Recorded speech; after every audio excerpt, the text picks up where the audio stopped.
Hello, my friends. Welcome back to the Power Posse Podcast.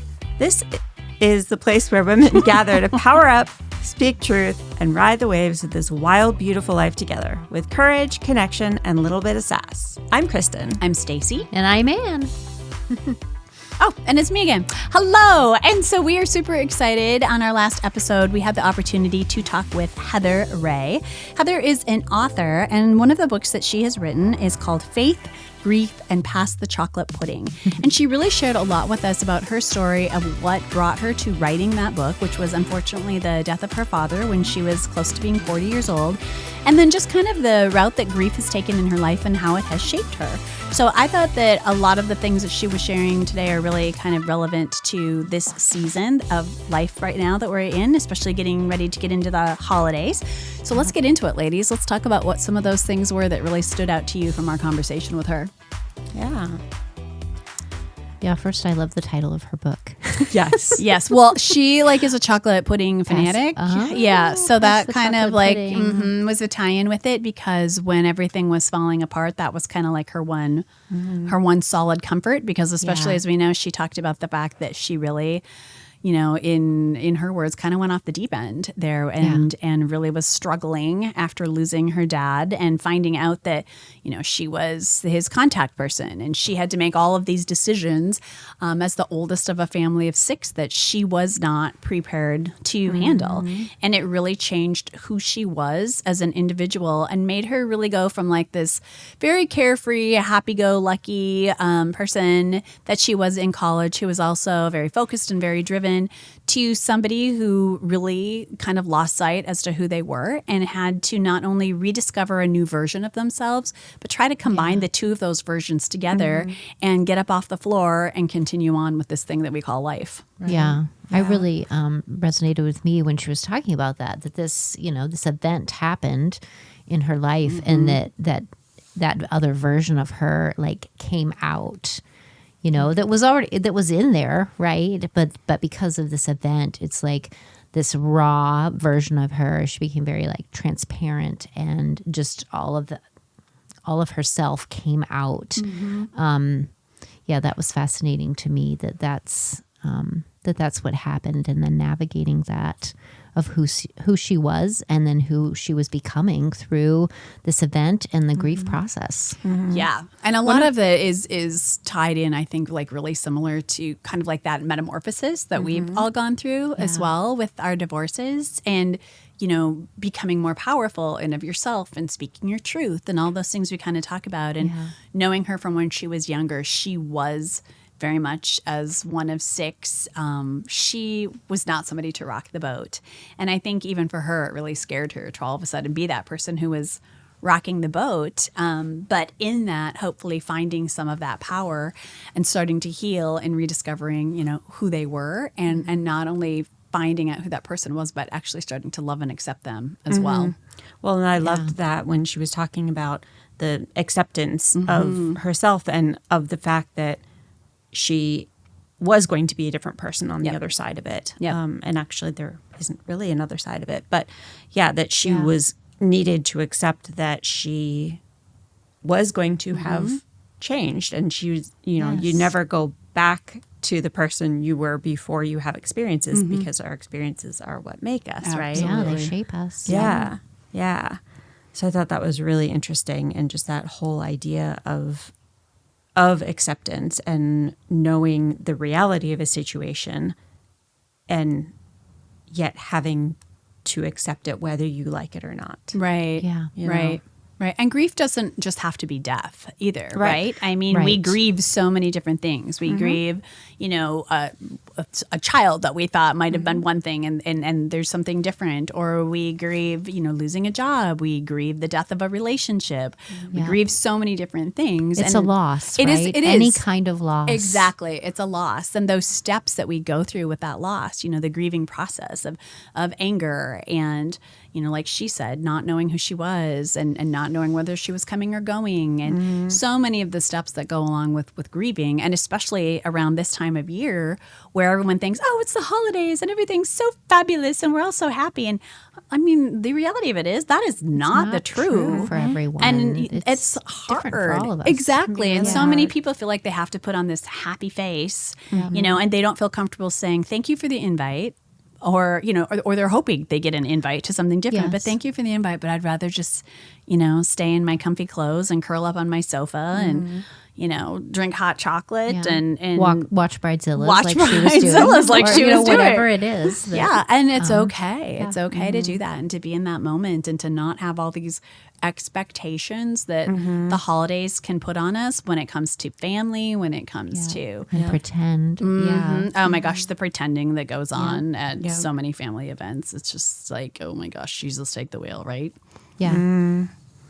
You know, another interesting thing, and you mentioned it a little bit, but how she talked about the whole logistics and dealing with the logistics. And it's, you know, it's something that we all know is a part of it. And I know my mom, having gone through the death of her brother, he had MS, and having to go through all of the things with that, she had said, of course, that it's one thing to work your way through all of those things because you're able to just kind of set, I mean, yes, of course you're grieving and you're devastated, but you know that you have to focus on these logistical things. Things that actually just tasks. Right. That have and yet to happen. nobody tells us how to do those things or even what all there is to do. Yeah. And, you know, that kind of thing terrifies me. Yeah. Because for my parents, but also then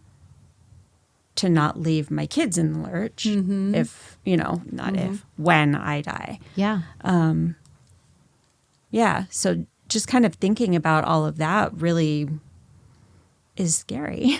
Yeah. And that was one of her encouragements is to think about that, take time to think about that. That there are books, there are guides available to help you actually plan out and think about a will, think about power of attorney and medical power of attorney and just all those pieces. And that can seem overwhelming, but there are people who, and attorneys and others that know about these things or someone that's been through it before, her book, other books like that can help you through that process. And that, and so...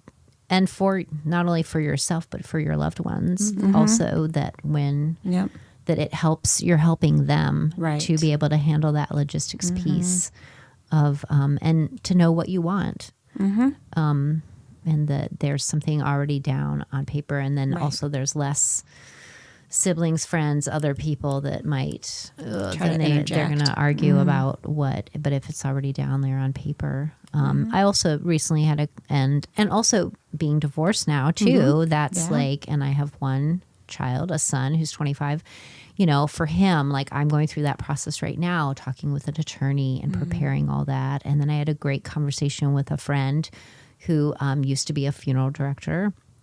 And he was just very helpful in sharing the experiences of being in it for family, you know, the real life of what it's like, all those details, like you said, the ones that you're not even like, I didn't even know that was a decision that needs to be made, you know, and what kind of service and who decides that and then paying for it. And death is expensive. Right? Yes. It is so expensive. All of that, and the financial piece, all the choices that need to be made.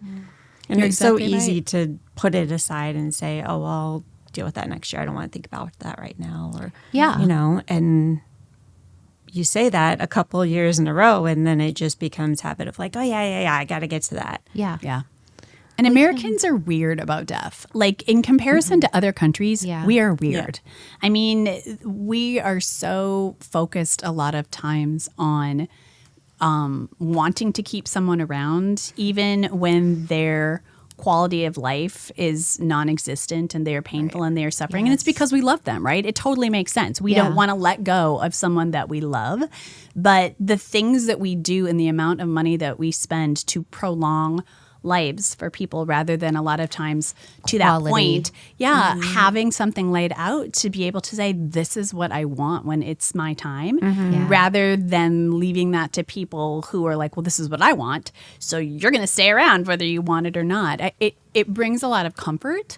And in just speaking like from a hospice standpoint, from when I do that kind of stuff. Yes, because you have a lot of experience with that. It really is something that allows you then to focus on your loved one in their time. Because I've never, ever been at someone's bedside when they're dying or talking to their family and they're like, well, I really hope I do this. And I really hope I do this. And my favorite thing in life was my job. That's what I really wish I would have done, is spent more time at work. It's never it. It's people like, I wish I would have taken that trip. I wish I would have told that person I love them. I wish I would have found my first true love and reconnected with them. It's so much based on love. And I think the more that you prepare the people in your life for when you're going to pass, that is one of the best gifts of love that you can give them, because it allows that weight to be taken off of them. And in that moment, they're focused on that kind of stuff, because when that moment ends, as they do, then a lot of times that's when you're alone and you're by yourself or with your family. And that's when that grief starts to set in and that healing. But for you to be able to get to that next step of healing and grieving together quicker is such a gift that you can give to somebody. And I don't have a will or anything like that either. So I should practice what I preach. And I need to do that because we just talked about it today. Earlier today, we were talking about that. Yeah, like, and I'm going to do it. Do it for my kids. Yeah. Absolutely. I don't want them to have to do that. Yeah. And it's like, we could all say, well, we're not that old, or, we're all in our 50s. And it's like, but I don't know. And my son did say, he was like, well, you're like going to be fine. I'm like, I could die tomorrow. I mean, that's my, but you have to understand the relationship Sam and I have too. It's like, and of course he's going to chuckle at that, but it's like, I do. I take it seriously. I want it. I want to do that now. For him. Absolutely. Yeah. And for everyone else, for my friends, for all those, my family. Your family. I love that. Your family. Right. My family. What do you think you want? Yes. Like, do you know? What I've thought about it. Oh like literally, I have I don't want question. an open casket. I don't want people looking at me. I don't want people touching me, sneezing on me. See, this is the funny part with grief and death, right? Me out. I just don't want that. And I get that I get that people some people need that, and I totally understand that, and I don't begrudge them that at all. But for me, I don't want an open casket. I want. This is her will right here. Yeah, it is. I want to come back as a tree. Logan's recording plant me someplace. Cast me into the wind to be, whatever. I think that I want the cremation thing is what I want. I don't want to come back with an open casket. No. I have a thing about that though. That's my friend that I was talking to about it. He said, you probably don't not wanting that, right? But he was like, well, actually. But making sure that your loved ones have a chance to see you. Absolutely. And say goodbye if they can. Yes. Absolutely. Yep. So even if you depending, and then you can decide who that is. Yep. Is that how many people, but there are friends, family, others that may want to. That's part of their grieving process is that needing to see you one last time, and just that it's real. That you are no longer living here. Anymore. And so that was interesting. It's like he was giving me perspective that I didn't we're thinking what do I want, but then also what do the people that are going to still be living, what would be helpful for them, what do they want? So okay, so that's what I'm going to do. I'm thinking of that right now. I'm going to take input, so you guys can send me all right. What would help you? What would help you? Yeah. Have you ever seen that meme where they do the pop goes the weasel? That somebody said that's what they want played at their funeral. They want the casket closed, and then they do dun dun dun dun dun dun dun. So then it goes the weasel. I'm like, that is horrifying, but funny. But picking music, what that's important if you have a favorite song or something that you want. But all those logistics, all those choices, all the choices. Yep. Okay, somebody was telling me doing it recently. now saves our kids having to do it.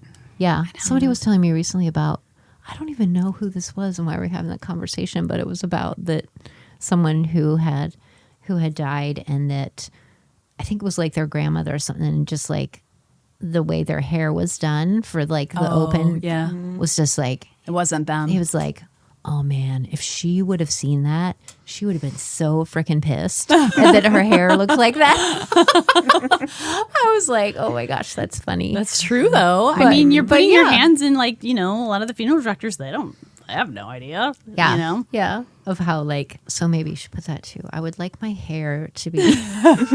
Well, and people do that. Show they them choose this picture. Yes.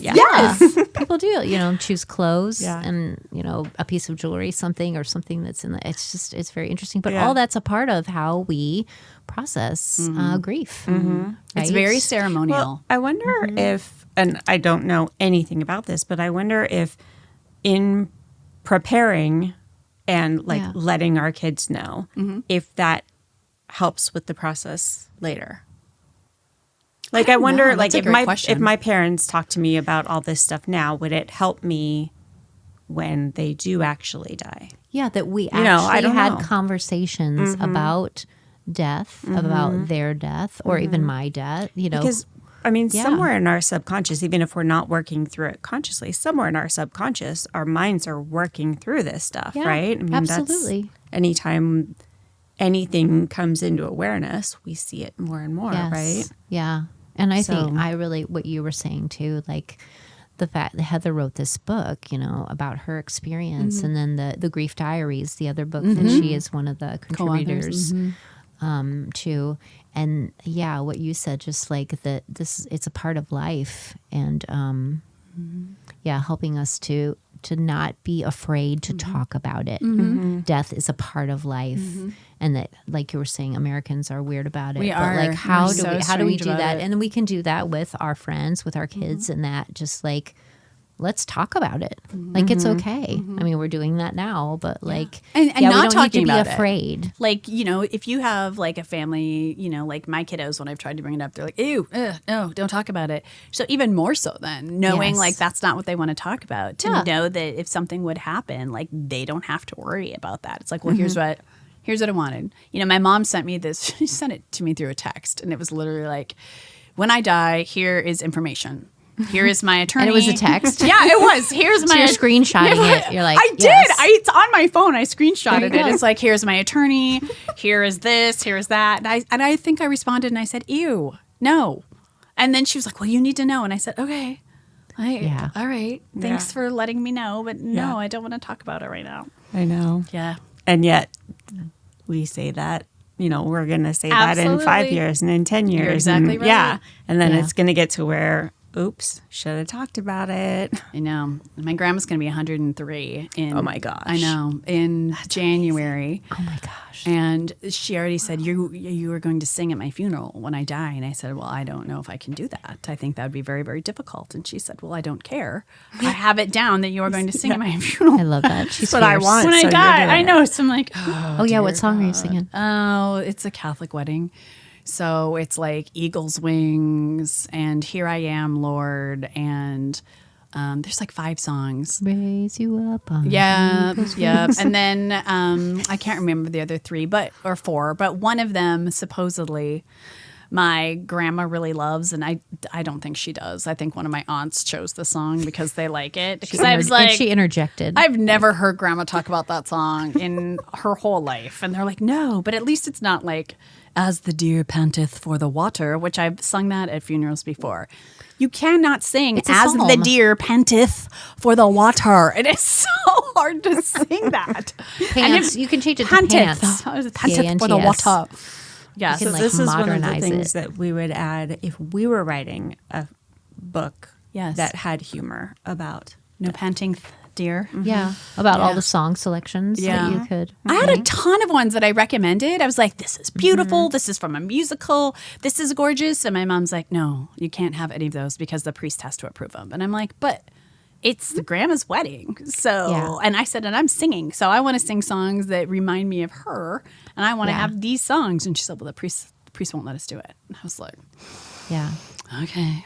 I appreciated too what Heather shared just about not only, so her perspective, she was the one going through the death of a loved one, her dad, and walking through that, but just also reading her book and talking through and thinking about how am I best as a friend, as a companion, being there when someone else is going through it. Like her husband was that person for her siblings as well. Yep. And then she was talking about, and then people who don't know what to say, don't know what to do. But how can we help ourselves to be better supporters, caregivers, be present with people. Right. How best do we do that? Yeah. And it's interesting because nobody knows how to deal with any of that. Yeah. But we also don't know what the person needs. And different people need different things. When my grandfather died, my grandmother, for some reason, the way that I was with her, reacted or whatever, she wanted me next to her the entire time. She wanted me to sleep in her room after the funeral and memorial and all that. Yeah. And she and I were never really that close. Yeah. And so it was really interesting. There was something, and I have, 16 cousins. Yeah. So, and, she had 4 kids and there's 16 cousins. And so what about the way that I reacted, and it just happened to be me at that time, but what about that spoke to her, and that's, present. You never know. And I remember feeling so awkward because I didn't know what to say to her and I didn't know how to respond. And yet, something, she just knew what she needed from it. Yeah. And so that's really interesting because even though we feel like we don't know how to react and we don't know what the people need, Yeah. And that's a great thing. Like Heather was saying that too. Like, and I agree with her. Just from doing hospice stuff. Like one of the best things you can say to somebody if you don't know what to say is, "I'm so sorry." I'm so sorry. But another thing that you can say that I've found to be really helpful for a lot of people in those situations, kind of goes to what you're saying, Kristin, is you just simply say, "What do you need?" And you just flat out ask, "What do you need?" And their answer might be like, "I really don't know right now," but they know that you've asked them. So when that pops into their head at 3 o'clock in the morning because they can't sleep, they can send you a text and say, "You know what I need? I need a casserole that's not lasagna," or "I need so-and-so picked up for some soccer practice," or "I need to make sure that my grandma's dog gets let out to go potty because I don't think people are walking them." So offering your services to someone and saying, "What do you need?" and letting them take the lead on that is huge. Yeah. It's huge. I love that. Yeah. How many lasagnas came to the I know. lasagnas. More lasagnas than they had room for in the many refrigerator. Lasagnas. Yeah. It's like all the different things. And I love it. I really was thinking when she was saying that, I was like, I wonder if there's a lasagna recipe in the book. And then she's like, I think there's actually a lasagna recipe in the book. And I was like, yes. That's so funny. The perfect lasagna to make when someone is experiencing a loss. Bring lasagna. The American way. We bring food, which is so helpful and so needed so many times because it's the last thing that you're thinking of. Absolutely. When I had my son, like that was my birth and death. That was my favorite thing that people did was brought food. Yeah. Yep. I was like, yes. Well, food is love. I mean, even if you don't make it and you give somebody a gift card, it is. It's I'm thinking of you. So fill your body, fill your belly, fill your heart. Especially when it was like homemade. It doesn't have to be homemade, but like that even more so was like that. And you can ask that for babies too. What do you need? Yes. Not just birth and death. What do you need? What do you need? Yeah. Yeah. And then listen. And like she was saying, and just, and give people permission, grace to whatever their answer is. Yes. However they're grieving, whatever their answer is to what they need is wonderful. Yeah. Is what it is, and it's good. And instead of saying, well, like, I think no. Yeah. Well, and that's just it. You're exactly right. It's not for you at that point to decide what question somebody or wants. Criticize or anything. It's not for you to go, that. you don't want that. Just to listen and receive it and accept and then follow through on being there and then doing what they ask. Absolutely. But people have such a hard time leaving their opinions out of it. Their ego. So true. They might even ask, what do you need? But then... Well, I don't think she needs that thing. Right? Not for you to decide at that time. Yep. And that's for us true being of able all to do that. things. Yeah. And if you don't know what to say, just shush. Right. Like, just be there. Just be there. You don't have to say things. Another thing that you can say that I found that's really helpful for people, that is something that can bring peace to people, is say, tell me about your ... Tell me about your dad. Tell me about your mom. Because it gets them to start thinking about memories about them, and it brings up some joy. Reflection. So tell me about them, or tell me one of your favorite memories with your dad. What was one of your favorite things about your mom? Yeah. I mean, that allows them to recollect something that was happy for them, you know, a positive for them that they can kind of like keep at the front of their foremind as well as they're going through their grief. Yeah. You know, tell me something about your dad that you loved. Tell me something about your mom that, you know, makes you laugh. I mean, something along those lines. And it's respectful as well, because it shows them you're listening, and it's also showing them, like, I care to hear what you have to say. And I'd like to learn more about the person that you loved so much. Yeah. So teach me. Yeah. Yeah. And while we're not being critical of how others are grieving, and she was saying also don't be critical of how you yourself are grieving and walking through the process. Absolutely. Like, and how long it takes, you know, what you do as, you know, and then something makes you laugh, and like, don't tell yourself you can't laugh, even though you're also sad at the same time. You're feeling all these things, and you're somewhere and you just start crying. It's okay. Yeah, grief is And, messy. like, give yourself that grace and permission. Absolutely. To feel all the things, and to walk through it and do what you need to do, you know, to get up each day and I think it's do that hard, day. though, especially when you're going through it. Even if you give yourself grace, I feel like human nature is to say, like, yeah, but what are other people going to think? To compare. Like, Good point. if I go out and have fun, you know, if what I need is to go out with my girlfriends one night and just have a really good time, are people going to judge me for that? Or what I need is to sit on the couch in my pink sweats and watch reality TV for 2 weeks Yeah. straight. Yep. Are people going to judge me for that? And I think even if we accepted ourselves, I think there's always this thought of like, oh, yeah, but other people are going to judge me for how I'm acting. Yeah, and the that's answer to that sad. is yes. Yes, people they are. will, and they need to shut up. I was going to say, or we could say some other things. Yeah, I know. I could use my favorite word right there.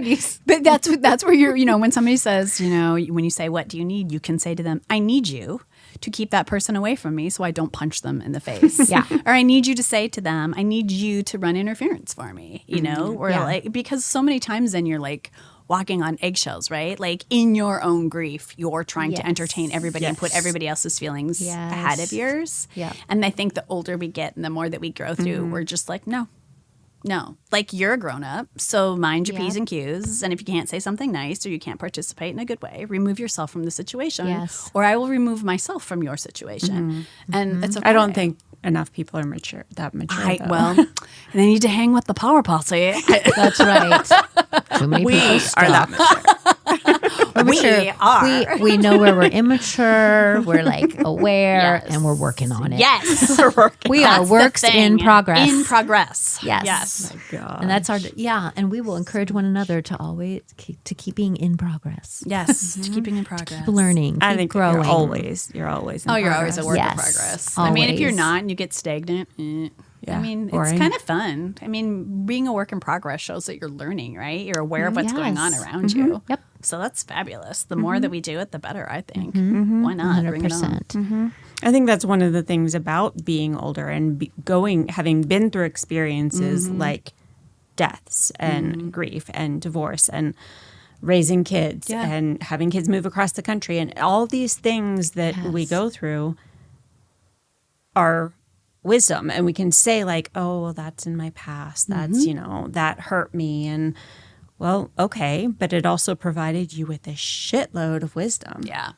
Yeah. And that's something that we can really take forward if we just make that little shift Absolutely. in the Great perception point. of it. Great point. You know? Yeah. And life is cyclical, Shaped right? us. So like at the beginning, so then we get to a certain age and all of our friends are getting married. And then all of a sudden all our friends are having kids. And then now it's like, oh my gosh, all of our friends' kids are getting married. And oh my gosh, now all my friends' parents are at the age where they're Some of starting us to are get getting some divorced. Some health things. Yeah. And start it in the just- middle and figuring out where's my life going Exactly. now because of all the seasons, right? Yeah. The different seasons and they of just life. don't change, I mean, no matter who you are and what your age is, like they all kind of go through that same thing, Oh, and they're married. Now there's kids. Now, somebody, all the aches and pains. And, oh, did you know that? I mean, it becomes a thing. My grandma will say it all the time. Oh, did you know so-and-so died? I'm like, no, I don't know who that is. Oh, that was your cousin. That was like your 19th cousin. I'm like, oh, okay. But like, that's a thing at her age is like, how's the weather? How are the roads? Did you see any deer? And did you know so-and-so died? Yeah. Nope. I remember when my grandparents said that they were so sad because they had gotten to the age where our weekly phone call, with the phone that hung on the wall. Yes. Grandma still has that. Yeah. With the dial. With the dial. And we would make our weekly phone call to my grandparents where we would pass the phone around and we'd all talk. And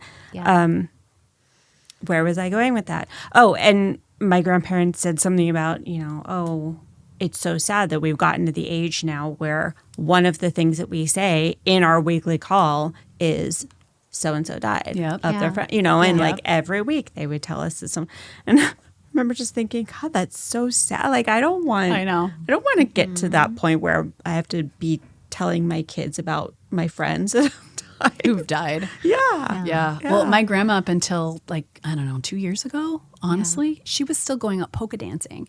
And she told us stories about how one time they were out polka dancing and one of the old dudes who she knew was polka dancing and he dropped dead. And I said, what? At the polka dance. At the polka dance. I feel like that'd be a good place to go. Yeah, man, and that's what she said. And I said, well, can what I did you choose do? that And she said, while we I'm just kept dancing? dancing. She said, he'd want us to dance. What are we going to do? She's like, his time came. And I said, well, did you take him off of the floor at least? And she's like, oh, yeah. We brought him over and we propped him up in the corner and we just all continued to have a good time. And then the ambulance came. I was like, that's the way to go, man. Die dancing. Die dancing. Wow. Love it. With music. Yeah, the and whole everybody's thing. still partying. They're like, hey, Bob, good job. And they just keep going. But isn't that a great perspective? Yes. Because you are really realizing that death is a part of life. Absolutely. And we don't need to fear it.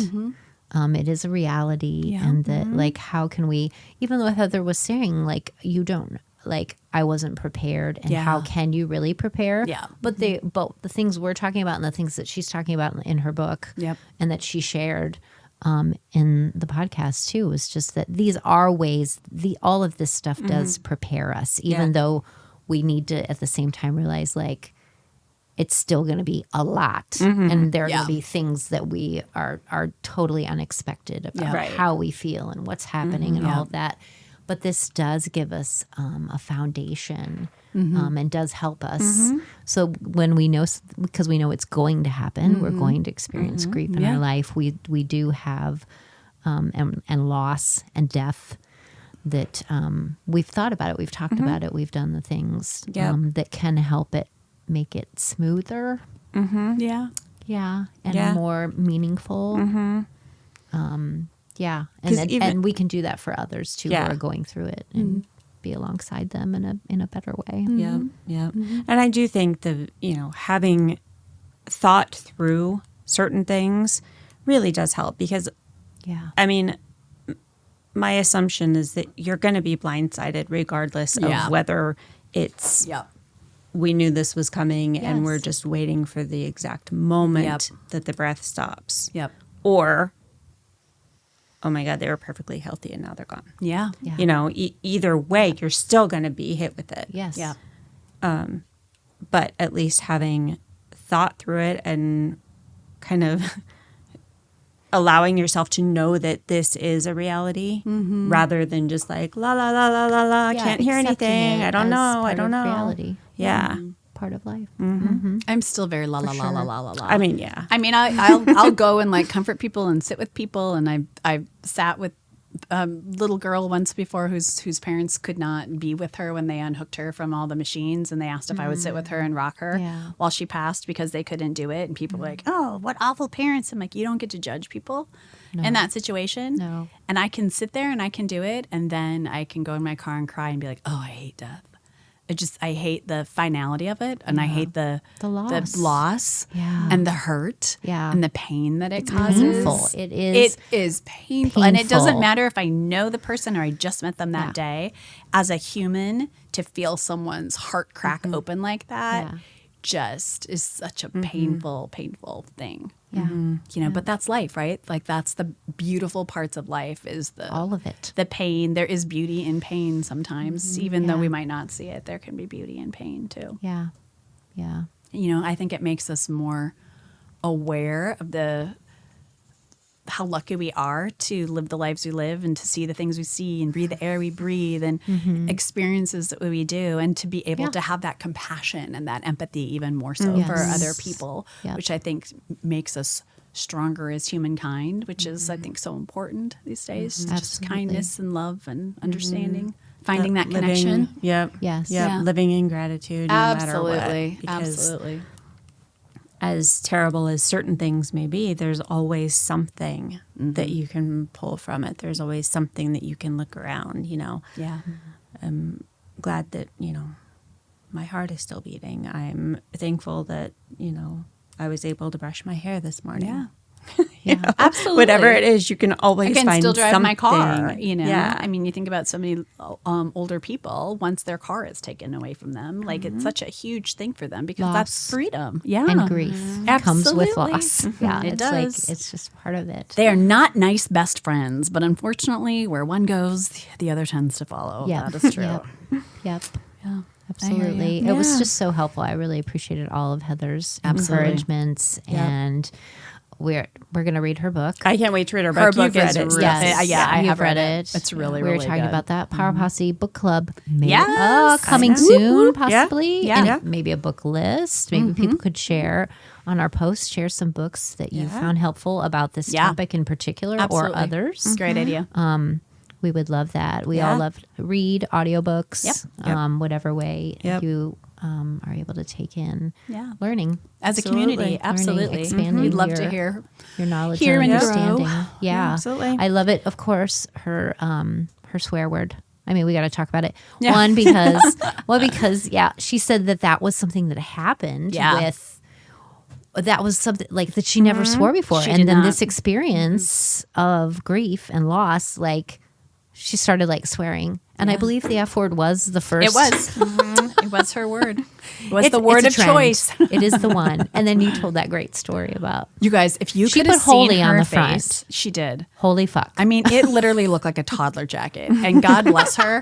She is like wearing this coat that it was like, it went to like here. Like you can't see it. It covered like half of her bosom, half of her chest. And one arm would be clutching it. And I'm like, I remember saying, we can go get you a new coat. She's like, no, it's fine. They're just like, I'm going to make it work. Like, with her pink clothes. Yeah, right? all of her pink clothes. Everything was pink. Her socks, everything was pink. Has a pink hue. It was all pink. All of it. Which is her favorite color, so it was kind of fitting, but everything was pink. Yeah, and I liked her. What was her? And then the one she says now, because of her little grandkids, because she doesn't want to swear in front of them, was what? Frickin' frack. Frickin' frack? Frickin' frack. Frickin' frack. So we're just giving that out as a suggestion. You know, you can make up your own version of the F word for I say littles. Cheese and rice sometimes. Cheese and rice instead of the other JC. Cheese and rice. So yeah, frickin' frack. What the frick? It works. It does. Yeah, it's awesome. It does. All right, well, ladies. Yep. I think we should set it up. So Mm-hmm. thank you, everybody, again tonight for listening to us. We just appreciate knowing that you're out there, and we love to hear from you. So feel free to share more of the Power Posse with your family and your friends. Shoot us an email. Go on our socials. We love to see you and hear from you. Right. Kristin, what you got, girl?